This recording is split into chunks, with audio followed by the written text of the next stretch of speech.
కూడా ఆయన సిద్ధపడ్డారు.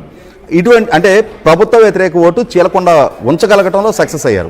రైట్ రాజేష్ గారు అండ్ రోహిత్ ఒక్కసారి ఇంటరప్ట్ అవుతున్నా. మరొక ఎగ్జిట్ పోల్ తో నేను బిగ్ స్క్రీన్ లో బిగ్ నంబర్స్ చూపించబోతున్నాను. అవును, బిగ్ నంబర్స్ మీరు చూడబోతున్నారు. ఎవరికి సంబంధించి అనేది చాలా ఇంట్రెస్టింగ్ గా ఉండబోతుంది. ఎందుకంటే ఒక్కసారి మీరు చూడొచ్చు, శ్రీ ఆత్మసాక్షికి సంబంధించి కీ ఫైట్ చూపిస్తోంది.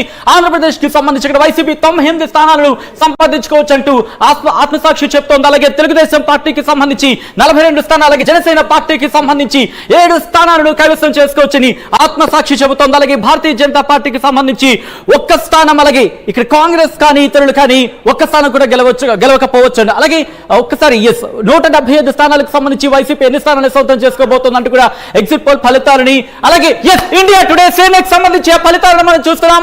లోక్సభకు సంబంధించి 25 స్థానాలకి వైసీపీ 3 నుంచి 5, అలాగే తెలుగుదేశం పార్టీకి 11 నుంచి 15, ఇటు జనసేనకు సంబంధించి 2, అలాగే భారతీయ జనతా పార్టీ 4 నుంచి 6, అలాగే 175 స్థానాలు. ఇటు ఆత్మసాక్షికి సంబంధించి YCP 9, TDP 42, Janasena 7, Bharatiya Janata party 1, అలాగే కాంగ్రెస్ ఇతరులు 0 అంటూ కూడా చెప్తున్న పరిస్థితి. కానీ ఇంట్రెస్టింగ్ ఇక్కడ ఇండియా